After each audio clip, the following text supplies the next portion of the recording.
Hola y bienvenidos. Hoy vamos a sumergirnos en una historia que de verdad lo tiene todo.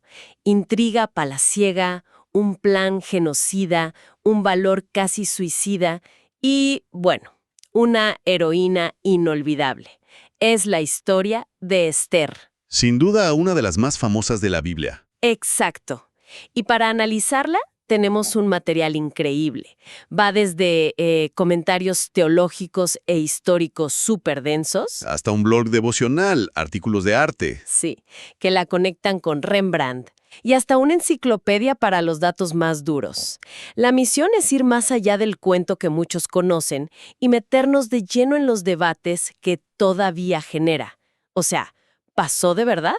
¿Es ficción? Y sobre todo, ¿cómo se convirtió en este símbolo tan potente? Bien, vamos a desentrañar esto. Es que esa es la gran paradoja. Tenemos una historia que es un pilar de la fe, pero que en su versión original, en hebreo, curiosamente nunca menciona a Dios. Ni una sola vez. Ni una. Y sin embargo, la trama está llena de lo que parecen coincidencias milagrosas. Un rey que justo una noche no puede dormir, un complot que se descubre en el momento exacto. Es como si la historia te invitara a buscar una mano invisible moviendo los hilos. Una mano invisible en medio de la política brutal del Imperio Persa. Me encanta. A ver, empecemos por la trama para que todos estemos en la misma página. Tenemos a Esther, Una joven judía huérfana. que vive en Susa, la capital persa, con su primo Mardoqueo, que la crió. Y el rey de este imperio inmenso, Asuero, que casi todos los historiadores identifican como el famoso rey Jerjes I, tiene un problema. Un problema con su reina. Exacto. Acaba de destituir a su reina, Basti, porque se negó a obedecer una orden bastante humillante en medio de una fiesta. Así que necesita una nueva reina. Y para encontrarla, organiza... ¿qué? Un casting masivo. Digamos que un casting imperial por sus 127 provincias. Increíble. Y Esther es una de las jóvenes seleccionadas llevada al palacio, pero por consejo de su primo mantiene en secreto su identidad judía. Y para sorpresa de todos, el rey queda fascinado con ella y la corona reina. Hasta aquí parece un cuento de hadas. Pero aquí es donde la cosa se pone realmente interesante. Aparece el villano. Amán, un alto funcionario que recibe un ascenso y exige que todos se arrodillen ante él. Y Mardoqueo, el primo de Esther, que siempre está sentado a la puerta del palacio, se niega. No se arrodilla. Un acto de desafío que a Amán le parece, bueno, intolerable. Y su reacción es, Totalmente desproporcionada. totalmente, No le basta con vengarse de Mardoqueo. Su odio se extiende a todo su pueblo. va con el rey y lo convence. Con argumentos muy astutos, ¿eh? Habla de un pueblo diferente, que no sigue las leyes del rey, y lo convence de firmar un decreto para exterminar a todos los judíos del imperio, Y para elegir la fecha del genocidio, echa suertes. que en persa se dice Pur. Y de ahí viene el nombre de la fiesta, Purim, que conmemora esta historia. Exactamente. El decreto se sella con el anillo del rey, lo que lo hace irrevocable, según las leyes persas, y se envía por todo el imperio. Y aquí hay un detalle que me parece alucinante y que las fuentes confirman. El texto menciona el sistema de correos persa. Que era real y famosísimo. Sí, el historiador Heródoto lo describe. Mensajeros a caballo que cubrían distancias enormes a una velocidad increíble. O sea, estamos hablando de hace 2500 años y ya tenían una logística brutal para difundir. Bueno, en este caso, una orden de exterminio. Es un detalle que ancla la historia en una realidad muy concreta. Y ante esta noticia, Mardoqueo se rasga la ropa, se viste de luto, Y le manda un mensaje a Esther. Tienes que hacer algo. Tienes que hablar con el rey. lo que era básicamente una sentencia de muerte. Claro. Nadie podía presentarse ante el rey sin ser llamado. La pena era la ejecución inmediata. A menos que el rey te extendiera su cetro de oro. Y Esther llevaba un mes sin que el rey la llamara. Y Mardoqueo le envía ese mensaje que es el corazón de todo libro. A ver, Le dice, si te quedas callada, la ayuda para los judíos vendrá de otra parte. Pero tú y tu familia perecerán. Y quién sabe, quizá llegaste a ser reina precisamente para un momento como este. es una presión tremenda. Y la respuesta de Esther es de una valentía absoluta. Total. Voy a ir a ver al rey, aunque sea contra la ley. Y si he de morir, que muera. Pero antes, le pide a Mardoqueo que todos los judíos de la ciudad ayunen por ella durante 3 días. Y este momento de decisión es lo que abre el gran debate que mencionabas. ¿Es esto historia real? Exacto. Y lo curioso es que una de las primeras objeciones no fue histórica, sino teológica. A Martín Lutero, por ejemplo, le molestaba tanto que el libro no mencionara a Dios que llegó a decir que deseaba que no existiera. Vaya, qué radical. Pero del lado de la historia, los argumentos a favor son bastante sólidos, ¿no? Las fuentes que tenemos hablan de un conocimiento muy detallado de la vida en la corte persa. Increíblemente detallado.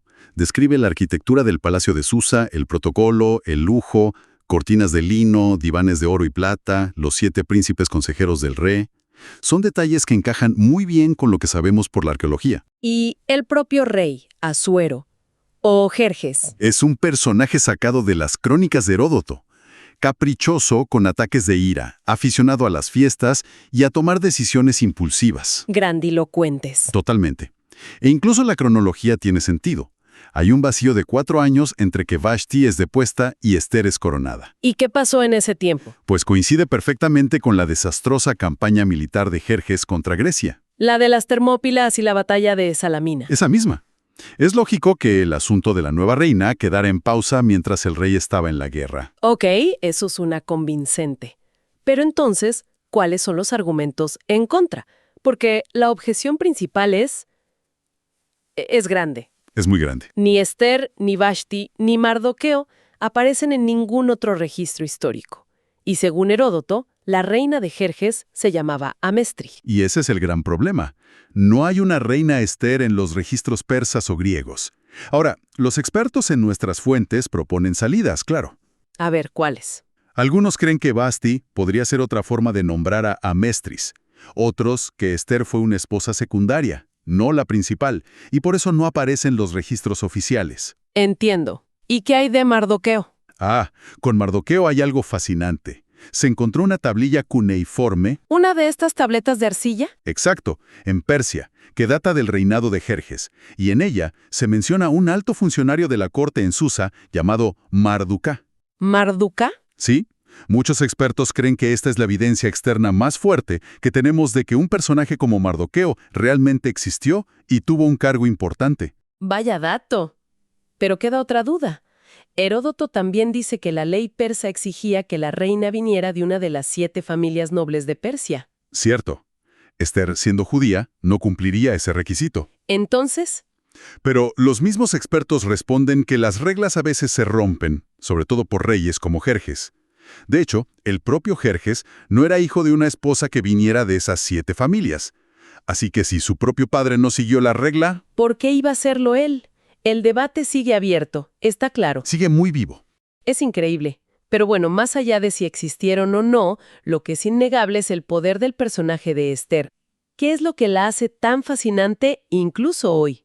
Yo creo que es su evolución. No empieza como una heroína de acción.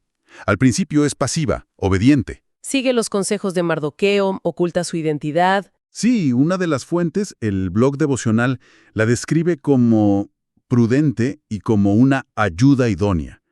No solo para su pueblo, sino también para el rey, porque gracias a ella se descubre un complot para asesinarlo. Pero luego se transforma.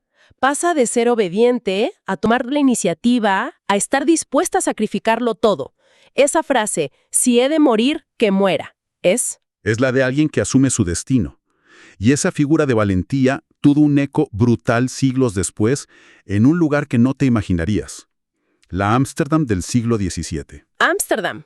A ver, ¿qué tiene que ver con la antigua Persia? Pues que en esa época Ámsterdam era un refugio para miles de judíos sefardíes que escapaban de la Inquisición en España y Portugal. Claro. Para ellos, que habían vivido generaciones ocultando su fe, la historia de Esther era su propia historia. Una judía con una identidad oculta en una corte extranjera que al final salva a su pueblo. Era un símbolo potentísimo. Tiene todo el sentido. Se vieron reflejados en ella. Completamente. Y no solo ellos. Los protestantes holandeses que acababan de luchar una guerra larguísima para independizarse de España también la adoptaron. ¿También? Sí. Vieron a Esther como un símbolo de su propia lucha contra un imperio opresor. De repente, una antigua historia persa se convirtió en un emblema de la identidad de la Ámsterdam del siglo de oro. Y claro, cuando algo se vuelve tan central para una cultura, se empieza a ver en el arte. Y ahí es donde entra Rembrandt. Exactamente. Rembrandt vivió en el barrio judío de Ámsterdam, conocía esta comunidad, y cuando pintó a Esther, rompió con toda la tradición. No pintó una reina idealizada, lejana. Pintó una mujer real, con miedo, con determinación, con una tensión psicológica brutal. Hay una pintura famosa suya, Asuero y Amán en el banquete de Esther. Y es verdad, no se centra en el lujo, sino en las caras. Se puede sentir el drama. Es que eso es lo genial de Rembrandt. Él humaniza la historia. Su Esther no es solo un ícono, es una persona enfrentando un dilema de vida o muerte. Y eso nos lleva de vuelta a ese banquete, a ese momento de máxima tensión. Cierto. Volvamos a la trama. Esther se arriesga, entra a ver al rey. Y él, para sorpresa de todos, le extiende el cetro. Le perdona la vida. Pero ella no le suelta la bomba ahí mismo. Es más astuta. Mucho más. Lo invita, junto con Amán, a un banquete. Y en ese banquete vuelve a posponerlo todo y los invita a un segundo banquete al día siguiente. Y en esa noche, entre los dos banquetes, ocurre la coincidencia clave. El rey no puede dormir. El famoso insomnio real. Y pide que le lean las crónicas del reino, el equivalente antiguo a un informe de gobierno para conciliar el sueño. Pero esta vez funciona de una manera totalmente inesperada.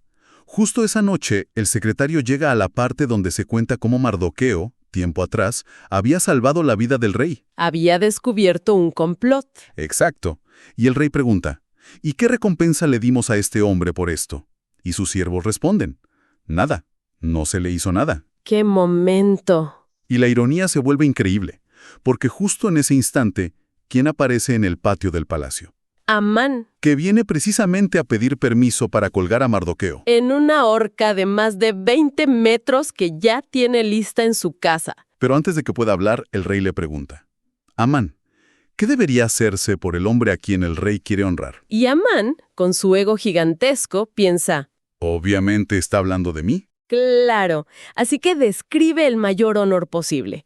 Ponerle ropas del rey, montarlo en el caballo del rey y que un príncipe lo pasee por la ciudad gritando. Así se trata al hombre que el rey quiere honrar.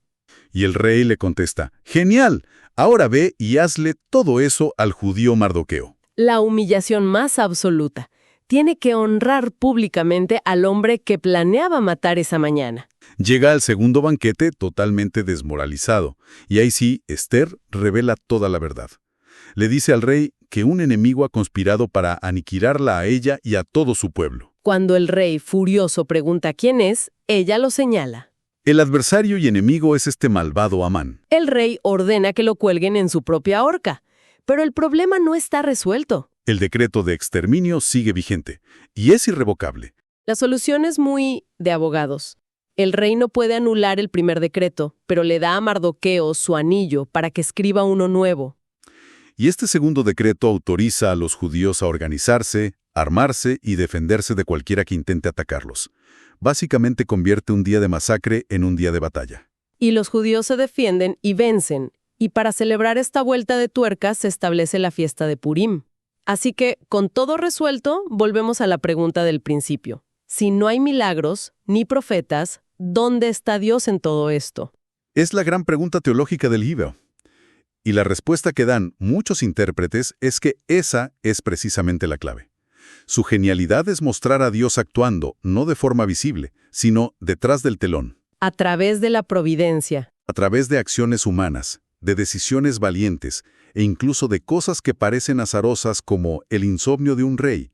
El mensaje parece ser que Dios sigue presente incluso cuando no lo vemos, a través de personas que asumen su responsabilidad. Entonces, si tuviéramos que resumir, ¿qué nos llevamos de esta exploración? Por un lado, una historia de intriga y supervivencia que es una obra maestra narrativa. Y por otro, un texto que juega en la frontera entre la historia y la ficción, lleno de detalles que se sienten auténticos, pero con protagonistas que son casi fantasmas en los registros históricos. Y luego está el personaje de Esther, que ha tenido una vida propia. Pasó de ser una heroína bíblica a un símbolo potentísimo de resistencia, inspirando incluso a un genio como Rembrandt. Demuestra que la identidad, ya sea oculta o revelada, puede ser una carga, pero también una herramienta para la acción. y que a veces la fe no consiste en esperar milagros, sino en actuar con valentía y astucia. Y eso nos deja con una última idea, un punto que las fuentes mencionan y que puede ser un poco incómodo. Sí, el final.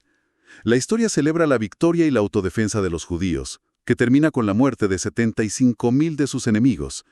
El texto se cuida de aclarar que no tomaron el botín, lo que subraya que fue un acto de defensa, no de codicia. Pero la escala de la violencia. La escala de la violencia nos deja con una pregunta que resuena hasta hoy. En un mundo de odios y decretos que parecen irreversibles, ¿dónde está la línea entre la autodefensa legítima y la venganza? Es una reflexión sobre el poder y la justicia que el texto plantea, pero que no resuelve del todo. Y quizá esa es la pregunta con la que nos tenemos que quedar.